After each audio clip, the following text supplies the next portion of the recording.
security forces in Brazil have restored order after thousands of supporters in Brazil's ousted former president, Jair Bolsonaro, they stormed Congress and Supreme Court and the presidential offices in the capital, Brasilia. They were protesting over what they claimed was a stolen election, the culmination of years of conspiracy theories advanced by Mr. Bolsonaro and his right-wing allies. The scenes in Brasilia reminiscent of the 6th of January storming of the United States Congress. Our chief correspondent, John Cookson, reports on this. An uneasy calm settled on the Brazilian capital as security forces regained control today after the weekend rioting. Brazilian President Lula da Silva saying those responsible will be found and punished with what he called the full force of the law. Muita fumaça de efeito moral. Supporters of Jair Bolsonaro, the former right-wing leader who lost narrowly to Lula, invaded the presidential palace, Congress, Supreme Court and ministries building. Conspiracies pushing the idea that the recent election in Brazil had been rigged and that Bolsonaro was the real winner had been circulating amongst his supporters online for weeks. It's hard not to draw a comparison with the storming of the US Capitol building on January the 6th 2 years ago, an insurrection also driven by misinformation. This demonstrator said, "I'm here because I don't agree with all the thievery of Lula. We want new elections, clean ballot boxes," she said. And this man said, "We don't believe the election was democratic. There are several signs there was fraud, there was corruption," he said. Bolsonaro, who is currently in Florida, has condemned the protests and rejected Lula's accusation that he had a role in spurring the unrest. Meanwhile, President Lula gave his verdict, branding the demonstrators as vandals and Nazi fanatics. He said, "These are real vandals destroying everything in their path. We believe there was a lack of security, and I want to tell you all those who did this will be found and will be punished." There was no immediate reports of deaths or serious injuries from the riots, but the invaders left a trail of destruction to government buildings. John Cookson, Arise News. And John Cookson joins us now live from London, where he's been monitoring the developments. John, thank you for joining us this afternoon. What is the latest from Brasilia? Has calm been fully restored to that area?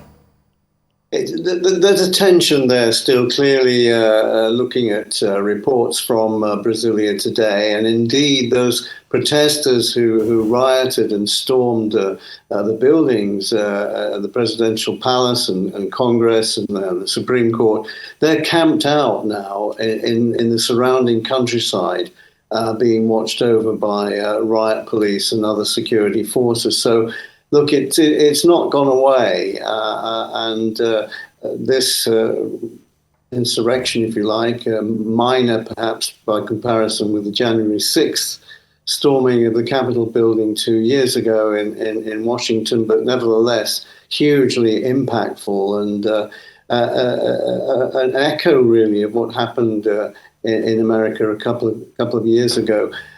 300 arrests so far, with the president, who's usually known as just as simply as Lula promising that they'll face the full force of the law. There was substantial damage to the Congress building, to the Senate, to the Supreme Court, where there were apparently some valuable paintings, and there was a lot of water leaking across the floor there. And so, yes, a major attack on in effect, democracy, because those supporters of Lula say that, it was a fair election and that he won, and that the Bolsonaro supporters are just, as Lula says, are just vandals.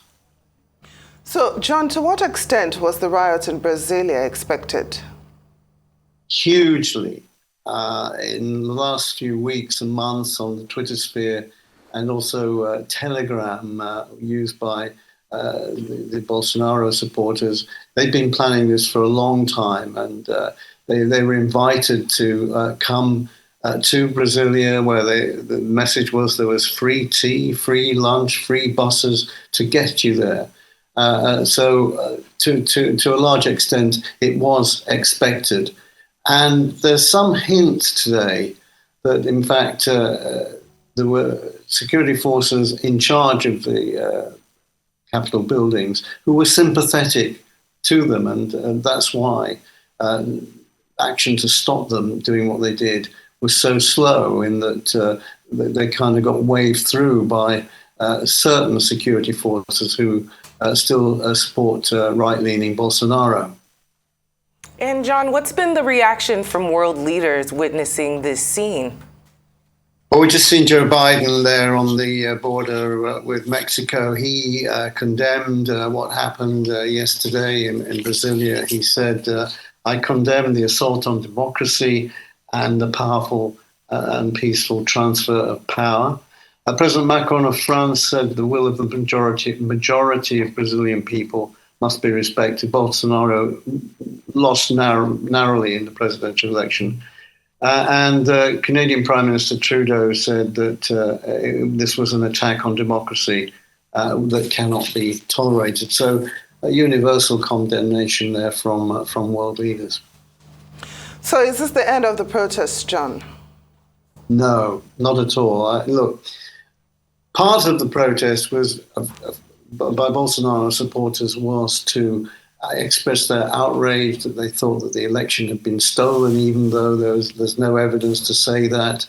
But they also want to see Lula back in jail. Thousands of protesters have said this, that he was, of course, convicted of fraud and money laundering back in 5 years ago, and was given a prison sentence, but only served 18 months. And they say he must go back to jail. So there's this ongoing division in Brazil, very much like is happening in the United States at the moment, where it's a nation at a will that it doesn't quite know where it's going. There are supporters of both sides, and both sides are really entrenched. And this is going to be going on for a long time to come, especially with social media playing such a big part in it. Well, democracy is on fire in multiple places. We will keep our eye on this, and thank you so much for your analysis and joining us this afternoon, John Cookson.